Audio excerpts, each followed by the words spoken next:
1947, Los Angeles. The body of a young woman is found, but what made this case unusual was not the death itself. It was the scene. There was no blood, no signs of struggle. It looked as if someone had arranged it deliberately. In that moment, this was no longer just a murder.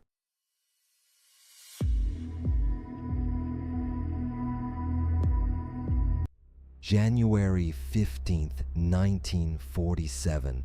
A quiet neighborhood. A woman is walking down the street holding her child's hand. It was an ordinary morning, the kind where nothing feels out of place, and then she stops. Something felt wrong. It was too quiet, too still. Near the edge of the road by the grass, something was lying there. At first, she thought it was a mannequin. It looked human, but too perfectly placed. But as she got closer, that thought disappeared. It wasn't a mannequin. It was a body, and in that moment, a question emerged. Did this really happen here? The scene didn't match what should have happened. No blood, no signs of struggle, no marks of movement. Nothing suggested that this was where it happened, which meant someone had brought it here. Her name was Elizabeth Short. She was 22 years old. Born in Massachusetts, she grew up in an unstable environment. Her life was never consistent. She moved often, never staying in one place for long. Instead of choosing stability, she chose something else, Hollywood. She came to Los Angeles with one goal, to become an actress, but reality was harsh. She lived in small, temporary rooms. She had no steady income and often relied on others just to get by. Auditions came and went. Rejections outnumbered opportunities. Still, she didn't leave. Even when nothing changed, she stayed. People remembered her. The black clothing, the striking presence. Someone who stood out but didn't quite belong. On the surface, she seemed composed, but underneath, she was holding on. And after the case, her name slowly disappeared. What remained was something else. Not a person, but a name. The Black Dahlia. This was not a simple act of violence. The scene was controlled, precise, intentional. Nothing about it felt random. It looked as if it had been planned from beginning to end. This was not impulsive. It was deliberate. Whoever did this had time and likely knowledge. To leave so little behind required more than planning. It required understanding, an understanding of the scene and how investigations work, what becomes evidence, how it is tracked, and how it can be avoided, which leads to a question. What kind of person does something like this?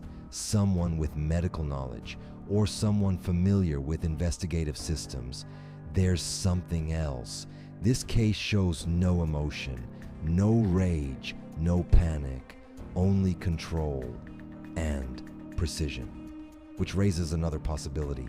What if this wasn't just a crime, but a message? And if it was, who was it meant for? The public, the police, or someone specific? That question never goes away. The case spread quickly. Newspapers, radio, every outlet picked it up. Public attention exploded, but that attention did not help the investigation. It damaged it. The scene was never fully secured. Reporters arrived first, then crowds followed. People walked through the area, over it. Evidence was disturbed. Traces were lost. Things that should have remained began to disappear, and in their place, confusion. Who saw what first? What was originally there? What had been altered? It became impossible to tell.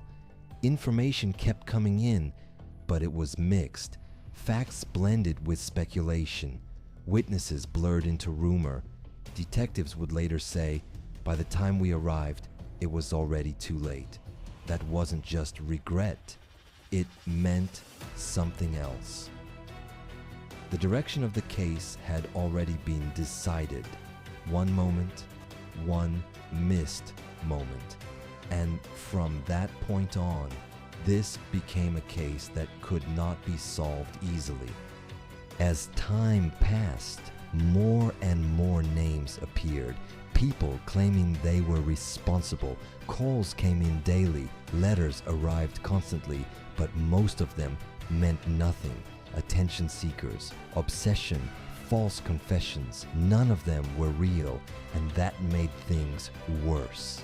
The investigation became heavier, not clearer.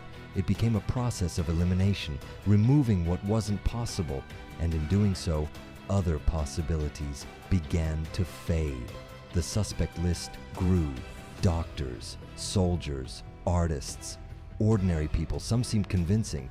They had access, they had knowledge, they had strange behavior. For a moment, they looked like the answer, but every time, something was missing. There was never enough evidence, never enough certainty. And that revealed the core of this case. Suspicion is possible, but proof is not. So the question remains, was the truth never visible to begin with, or was it simply missed? Decades have passed, but this case never ended. It wasn't a lack of clues. There were many, too many. The problem was, they never connected. Each piece meant something, but none of them formed a complete picture. So the case lost direction. It never reached a defining moment. And without that moment, time took over. Theories emerged. Maybe it wasn't one person. Maybe it was someone completely ordinary, someone who blended in, someone no one noticed. So why was it never solved? One reason, there was no turning point, no moment where everything came together, and that moment never arrived. So this is not just an unsolved case. It is a case that stopped moving, and it remains that way even now. One victim, hundreds of suspects, thousands of clues, and still no answer. Elizabeth Short, 22 years old. She came here to chase a dream, but her ending cannot be explained. And even now, one question remains. What really happened that night? Is there truly no one who knows the answer? Or did someone make sure we would never see it?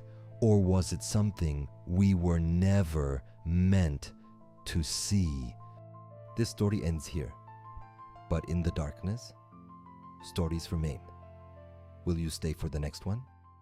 Dark Case Hub.